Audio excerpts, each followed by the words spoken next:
If you've been diagnosed with ulcerative colitis, or if you've been diagnosed with familial adenomatous polyposis, and you have the option to have your stoma reversed and a pouch formed, you are going to be completely overwhelmed with the information that you're going to receive. It's really important that you have one or two discussions with your stomach care nurse or your colorectal nurse to enable you to make up your mind whether this is a really good option for you.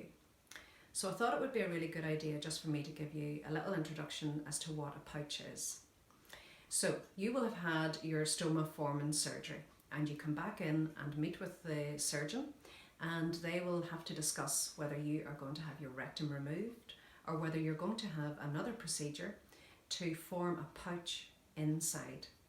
So what they actually do is that they take a length of your small bowel and they open it up and join up all the little folds of bowel into a pouch, a reservoir type thing, and they then pull it down onto your rectum and stitch it. It does not mean that you will have normal bowel function after the surgery, but it does mean that you would live without a bag. The contents that would come from your internal pouch is still going to be toothpastey, porridgey consistency, and it's really important that you're aware that it would never be a more solid bowel motion. But whenever I would be counselling a patient as to decide whether this is the option for them, it's really important that you understand how extensive this surgery is. It's not a matter of just going in and out.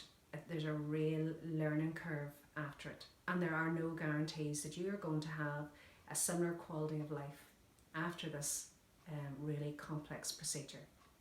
The way we look at it is that the patient group are divided into thirds. The first third of people, so 33% of people, when they have their pouch forming surgery, would have as good a quality of life as they have with their ileostomy. And that means that you would be emptying your pouch, your internal pouch, the same number of times that you would normally have emptied your ileostomy bag. You would have no increase of levels of infection or inflammation in the internal pouch, and you would have no nighttime leakage. So all in all, that's a really good outcome for that first group of people. The second third of people, so that's your next 33% of people, they would have a little bit of nighttime leakage whenever your bowel relaxes. They would be at a higher risk of developing some inflammation in the pouch, which is a little bit like what you would have experienced with ulcerative colitis. So you would have high temperatures, you'd be feeling unwell, and you would be going to the toilet a lot more frequently. That second group of people as well would be emptying their pouch more often than what they would have done with their ileostomy. For many people, that's quite acceptable in that they wanted to get rid of the ileostomy and they are willing to deal with a slightly poorer quality of life.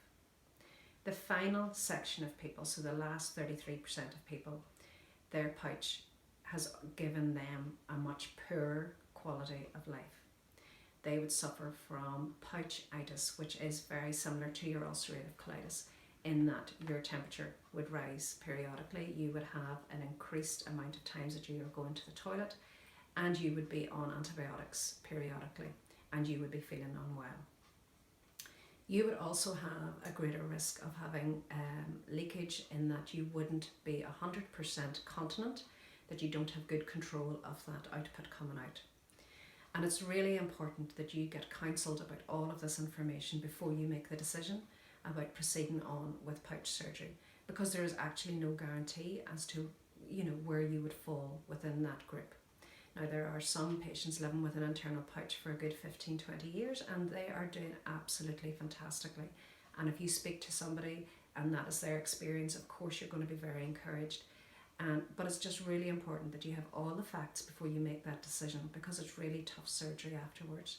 Whenever the surgeon has formed that pouch, those first 3 months, 6 months are really you gaining knowledge as to whether you actually have to go to the toilet or whether you are just passing wind.